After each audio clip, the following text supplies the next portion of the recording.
నమస్తే, నేను మీ కుప్ప పద్మిని. ఇన్నాళ్ళు మీ సపోర్ట్‌ని నాకందిస్తూ, మీ ప్రేమని నాకందిస్తున్న ప్రతి ఒక్కరికి కృతజ్ఞతలు.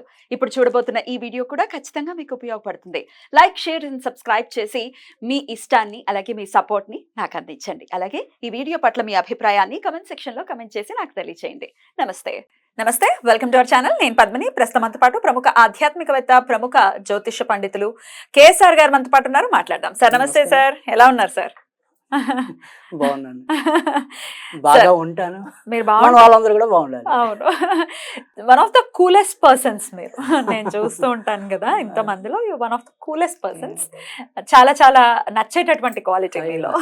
ఏం లేదు, మన అందరం కూడా ఏమంటాం, ఈ భగవంతుడి తత్వంలోకి వెళ్ళిపోతున్నప్పుడు ఆటోమేటిక్గా ఆ రకమైన స్థిత ప్రజ్ఞత అనేది ఆటోమేటిక్గా వస్తూ ఉంటుంది. వస్తూ ఉంటుంది. కొంతమందిలో ఎందుకని రావట్లేదు మరి?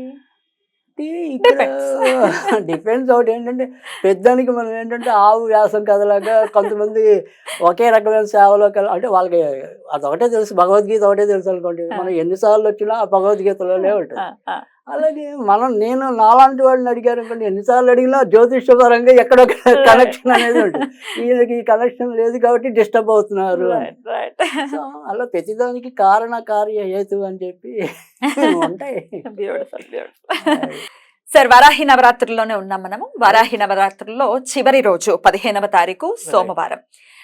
ఆ రోజు ఒక ప్రత్యేకమైనటువంటి విధి విధానాన్ని చెప్తాను ప్రేక్షకులకి అని మీరు అనటం జరిగింది. ఏమిటి లాస్ట్ డేకి ఉన్నటువంటి ఆ ప్రాముఖ్యత? ఏం చేసుకోవాల్సి ఉంటుంది ఆ రోజు? రైట్. అంటే చివరి రోజు అనే దానికి మనం ఏమంటాం, ఒక ఫస్ట్ ఆనందంతో అడుగులైతే అయ్యో అప్పుడే అయిపోతున్నాయని ఒక బాధ కూడా ఉంటుంది. అలాగే మనము ఇంతకుముందు వారాహి మీద చేసినప్పుడు మీరు ఒక మాట అన్నారు. అంటే ఇది వారాహిదేవి ఉగ్రదేవతగా మనం ఆరాధించకపోయినా ఆరాధించడం వల్ల 10 మందికి మేలు జరుగుతుంది అని చెప్పి. అది ప్రత్యక్షంగా వైజాగ్లో మా సోదరు నాకు చెప్పారు. మార్కెట్కి ఆవిడ రెగ్యులర్గా వెళ్తారు. వెళ్తే ఈసారి మేము మా వారాహిదేవి చిత్రపటాలు బోలని అమ్మామండి, పుష్పాలు బోలని అమ్మామండి, మాకు చాలా బిజినెస్ జరిగింది అని.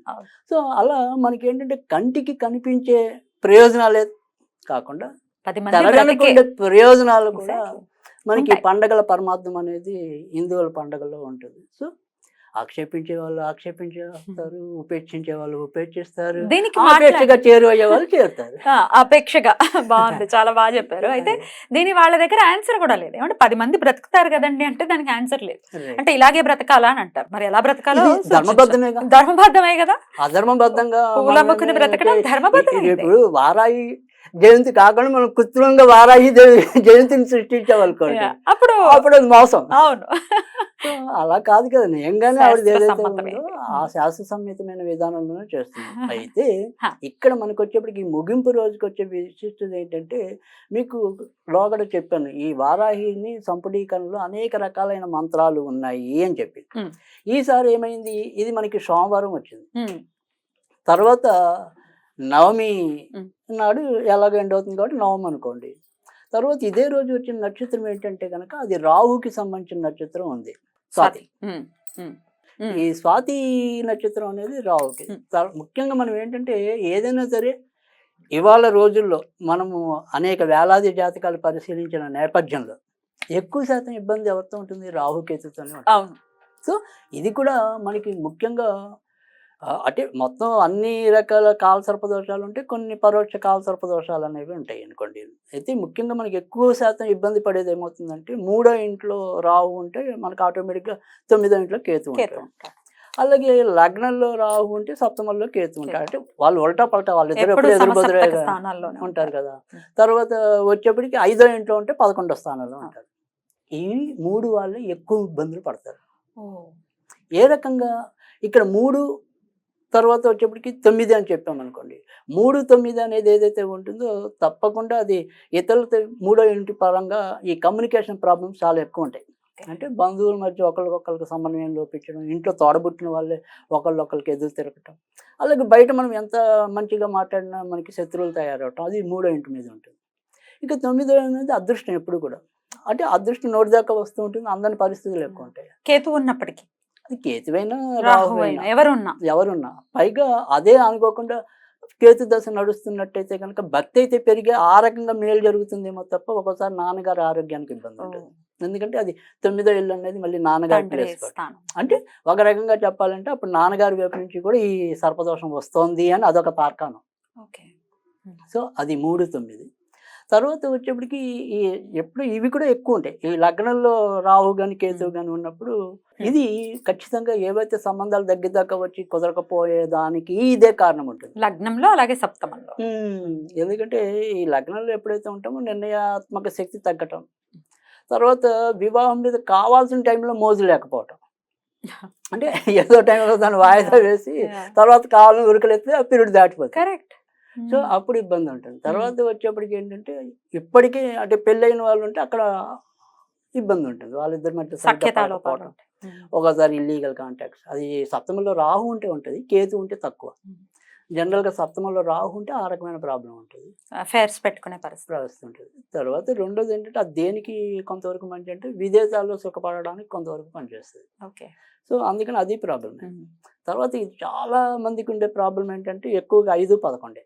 ఈ 5 అన్నది ఏంటంటే ఇది బుద్ధి స్థానం, కామస్థానం. అందుకని పిల్లలకి ఆటోమేటిక్గా లోపం వస్తుంది. 5వ ఇల్లు అనేది మళ్ళీ సంతాన స్థానం కదా. సో అందుకని ఈ కామస్థానం అనేది సరిగ్గా లేకపోతే పిల్లలకి ఇబ్బంది ఉంటుంది. తర్వాత వచ్చేప్పటికి ఏంటంటే బుద్ధి, ఈ బుద్ధి మనకు ఉపయోగపడదు, బయట వాళ్ళని బాగు చేయడానికి ఉపయోగపడుతుంది. సో లాభం అన్నది భాగ్యం అన్నది ఒకటే, అది నోటికి అందే మూమెంట్లో ఏదో రకమైన ఇబ్బంది. సో ఈ రకమైనవే మనకు అత్యధిక భాగం కనపడతాయి. మనం చూసే జాతకాల్లో ఈజీగా ఐడెంటిఫై చేసేయచ్చు, చెప్పిందే చెప్తున్నాను అనిపిస్తుంది జాతకాలు క్లయింట్స్ వచ్చినప్పుడు. అంటే అంతమందికి ఉంది ఇది. గ్యారంటీగా నేను చూసే ఏదైనా సరే 100కి మనకి కనీసం 70% మందికి ఉంటుంది, ఒక 30% మంది బయట ఉంటారేమో. అందుకని నాకేమనిపిస్తుంది అంటే కనుక మనం పూర్వ చరిత్రలోకి వెళ్తే మనకి ఇన్ని ఇల్లులు ఉండేవి కాదు కదా. ఎక్కడికక్కడ ఖాళీ స్థలాలు ఉండేవి, ఖాళీ స్థలాలు ఉన్నప్పుడు పాములు ఉండేవి, పాములు ఉంటే వాటిని చంపేవాడు. సో సరే, ఒకవేళ అదెప్పుడో పాము ఇప్పుడు పగపడుతుందా, ఈ కర్మ సిద్ధాంతం ఏంటి అని నవ్వే వాళ్ళు ఉండొచ్చు, అది మామూలే కదా. కానీ నేను వాళ్ళకి చెప్పేసరికి కాసేపు పాములు పక్కన పెట్టేయండి. జాతకం ప్రకారం ఏవైతే రూల్స్ ఉంటాయి, ఆ జాతకం ప్రకారం అయితే రాహుకేతు ఉన్నారు, వాళ్ళు సర్పాలు కాకపోయినా ఉన్నాయి. సో మనం జాతకాన్ని తీసుకున్నప్పుడు ఖచ్చితంగా ఏదో ఒక రెమెడీ అయితే ఇవ్వాలి. ఎందుకంటే జాతకాలకు వచ్చేవాళ్ళు కేవలం జాతకం తెలుసుకుందామని ఎట్టి పరిస్థితిలో రాదు. అంతే కదా, బాధపడుతున్నాం కాబట్టి మాకు ఏదైనా ఒక మార్గం చూపించండి గురువర్యా అంటారు. Correct correct. సో అలా చూపించలేనప్పుడు అసలు మన దగ్గరికి ఎవరు వస్తారు? చూపించాలి కదా. పైగా వాళ్ళు చూపించడానికి కూడా ఒకటి ఏంటంటే కేవలం నీకు ఇది ఇలాగా జరిగిపోతుంది, నువ్వు ఇలాగే నాశనం అయిపోతావు, లేదా నువ్వు ఇలాగే బాగుపడతావు, ఇలాగే సుఖపడతావు అన్నారనుకోండి, మన ఋషులు ఇచ్చిన దానికి అర్థం ఉండదు. నాయన నీకు అలాంటి టైంలో ఇబ్బంది ఉంది కాబట్టి నువ్వు ఎలా సరిదిద్దుకుంటావు, ఇలా ఆల్టర్నేటివ్స్ ఉన్నాయి, లేదా నువ్వు ఇలా జాగ్రత్త పడు అనేది ఉంది. సో అందుకని ఖచ్చితంగా జ్యోతిష్యం ఎక్కడ ఉంటుందో పరిహారం అక్కడ ఉంటుంది. సో ఆ పరిహారం లేకపోతే ఉపకారం ఉండదు. సో ఆ ఉపకారం జరగాలంటే ఈ రోజు మనం చేయాల్సింది ఏంటంటే ఆటోమేటిక్గా ఇటు ఎలాగో వారాదేవికి మనం ఉద్వాపన చెప్పడం అనేది ఉంటుంది. అంటే చేసుకోకపోయినప్పటికీ చేసుకోవచ్చా? ఇప్పుడు అది ఇప్పుడు ఎలాగో మనం ఈ రోజు మనం చేయలేకపోతే తర్వాత ఎప్పుడు చేయొచ్చు అది కాదు నేను అనేది. ఈ 9 days మేము ఏమీ చేయలేదండి అమ్మవారికి, అంటే పెద్దగా పూజ అది చేసుకోలేదు, లేకపోతే దీక్ష లాగా దీనికి దానికి అంటే కేవలం వారాహి మంత్రం ఇస్తున్నాం అంతవరకు. సూపర్. అది లాస్ట్ డే కూడా చేసుకోవచ్చు, లాస్ట్ డే చేసుకోవచ్చు. ఒకవేళ కుదరకపోతే ఎలాగో తర్వాత ఇంకో 2-3 ఆల్టర్నేట్ డేస్ చెప్తాను నేను. సో అందుకని అప్పుడైనా చేసుకోవచ్చు. కానీ ఎలాగో అదేంటంటే మనకి 2 కలిసి వచ్చాయి కదా, ఇటు వారాహి నవరాత్రులు కలిసి వచ్చాయి, పైగా మనం ఇస్తున్నది వారాహి మంత్రం. సో అందుకని ఖచ్చితంగా ఈ రోజు మొదలెట్టారనుకోండి, ఎలాగో నేను చెప్పేది ఎప్పుడు కూడా 60 రోజులు 90 రోజులు ఉంటుంది. ఈ 90 రోజులు ఈ మంత్ర పఠనం చేశారనుకోండి, ఇక్కడ మనకి ఇందాక చెప్పిన వాళ్ళు ఎవరైతే సమస్యల్లో ఉన్నారో, అంటే లాభాలు దగ్గర దాకా వచ్చి పొందలేని వాళ్ళు ఎవరు ఉన్నారు, సంతాన సమస్యలు ఎవరైతే ఎదుర్కొంటున్నారో, వివాహపరంగా సమస్యలు ఎవరైతే ఎదుర్కొంటున్నారో వాళ్ళందరికీ ఈ పరిష్కారం పనికొస్తుంది. ఓకే. కనుక ఇక్కడ మనం చేయవలసింది ఏంటి అంటే కనుక ఇదే రోజు వారాహి దినం రోజు వారాహి ఫోటో మనం పెట్టుకున్నా పెట్టుకోకపోయినా మన ఇంట్లో ఉన్న అమ్మవారి ముందే కూర్చుని హోం హూం యారాల హూ, దానికి దీర్ఘం ఉంది, హూం హూ, రైట్, గ్లౌం నాగవారాహి నాగవారాహి సర్వ దోషాన్ నిర్మూలాయ స్వాహ. ఓకే.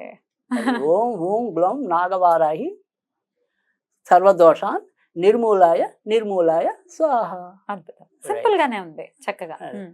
ఇది మనకున్న ఈ సర్పదోషాలని కూడా హరించే మంత్రం. కనుక దీన్ని ప్రతిరోజు పఠించడం వల్ల ఖచ్చితంగా వాళ్ళకి ఉండే ఈ శాంతి ఏదైతే కావాలో ఆ శాంతి అయితే జరిగి తీరుతుంది. మరి చాలామందికి ఉండే సందేహం ఏంటంటే, మనం ఇప్పుడు ఒకవేళ ఈ మంత్రం జరిపే ప్రతిరోజు కూడా ఆవిడకి ఏదైనా నివేదన చెయ్యాలా, అమ్మవారికి ఎలాంటి నివేదన చేస్తే మంచిది అని. సో రెండు నివేదనలు ఇక్కడ. ఒకటి తేనెైనా పెట్టండి, 2 పానకమైనా పెట్టండి. ఈ 2 ఎప్పుడు పానకం చేయడం చాలా తేలికైన పని. తేనె అనేది సాధారణంగా ఇంట్లో ఉంటుంది. సో తేనె చేయడం వల్ల ఏంటంటే రాహుకి మనం మూల పదార్థంగా చెప్తాం. ఆయన ఉపశాంతి ఉంటుందా? తప్పకుండా. అందుకని తేనెను చేయొచ్చు. సరే, వారాహిదేవికి పానకం ఇష్టం కాబట్టి పానకం నివేదన చేయొచ్చు. కనుక ఈ రెండిట్లో ఏదైనా కూడా తప్పకుండా చేసుకోవచ్చు. సరే, మనం ఏంటంటే ఈ వారాహి నవరాత్రుల తర్వాత చూసాం ఈ వీడియో. రైట్, అదే నేను ఒకవేళ తర్వాతే చూశారు, మరి మేము ఎప్పుడు చేసుకోవాలి అనేది కలగటం అనేది చాలా సహజం. ఇక్కడ మనకు వచ్చేది ఏంటంటే, ఒకటి ఈ ఆషాఢ మాసం అయ్యాక ఆషాఢ మాసంలోనే మొదలెడదాము అంటే కనుక ఏదైనా సరే పంచమి నాడు కానీ పౌర్ణమి నాడు కానీ మొదలెట్టండి. లేదు అంటే శ్రావణ మాసంలో, ముఖ్యంగా ఈ తెలంగాణలో మనము ఏమంటాం, ఆంధ్ర సైడ్ నాగుల చవితి చేసేది, వీళ్ళు నాగపంచమి చేస్తారు. శ్రావణ పంచమి నాడు అదే రోజు మొదలెట్టండి. దాన్ని మళ్ళీ గరుడ పంచమి అని కూడా అంటూ ఉంటాం. కనుక అదొక పద్ధతి. సో ఎప్పుడైనా సరే ఈ నెలలతో సంబంధం లేకుండా పంచమి పౌర్ణమి, ఈ పంచమి పౌర్ణమి తర్వాత మనకి కొంతవరకు అమావాస్య అయితే బాగా ఎక్కువ మంచి అయితే కనుక పంచమి ఇది. అయితే ఈరోజు సోమవారం అని ఎందుకు చెప్పామంటే, ఎప్పుడైనా మీరు ఎక్కడైనా సరే బయటైనా సరే రాహుకేతు పూజ చేయించుకోవాలి అనుకున్నప్పుడు, అంటే ఈ పూజ కాకుండా ఎప్పుడైనా మీరు ఏదైనా కాళహస్తి వెళ్ళినప్పుడు కానీ ఇతరత్ర కానీ ఎప్పుడైనా సరే రాహుకేతు పూజ చేయించుకోవాలి అనుకున్నప్పుడు కూడా సోమవారము రాహు నక్షత్రం వచ్చిన, శనివారం రాహు నక్షత్రం వచ్చిన, శుక్రవారం రాహు నక్షత్రం వచ్చిన, ఈ 3 కూడా చాలా అద్భుతమైన దినాలు. సో ఖచ్చితంగా మనము ఆ రకంగా కూడా చేసుకోవచ్చు. ఆరుద్ర, స్వాతి, శతభిషం రాహు నక్షత్రాలు కాబట్టి నక్షత్రాలు గుర్తుపెట్టుకుని ఆ రోజుల్లో చేసుకుంటే అంతేగా. సోమవారం, శనివారం, శుక్రవారం. అది అద్భుతం సార్. చాలా బ్యూటిఫుల్ గా ఎక్స్ప్లెయిన్ చేశారు. ఇప్పుడు చెప్పిన మంత్రం 108 సార్లు చేసుకోవాలి కదండి. అది వాళ్ళ ఓపిక. మనం అంటే ఎప్పుడు ఒకటి 27, 54, 108 పావు అర పూర్తి. రైట్ సార్, అద్భుతంగా వివరించారు. ఖచ్చితంగా వరాహి నవరాత్రులు అయ్యో ఏం చేయలేకపోయామే, సర్పదోషాలు సర్పదోషాలు ఉన్నాయో లేదో తెలియని వాళ్ళు కూడా ఉంటారు. కానీ సర్పదోషము ఉంది అనడానికి కూడా ఇవేమీ అవసరం లేదు. చాలా సింపుల్ లాజిక్ ఏంటంటే, వాళ్ళ ఇంట్లో మనశ్శాంతి ఉండదు. ఒక సమస్య వదులుతుంది అంటే రెండోది కాచుకొని ఉంటుంది రెడీగా. అది ఫండమెంటల్ రూల్. అంతే. ఇవి ఉన్నాయి అంటే ఖచ్చితంగా ఈ మంత్రం చేసుకోండి అని చెప్తున్నారు. డెఫినెట్ గా. నమస్తే.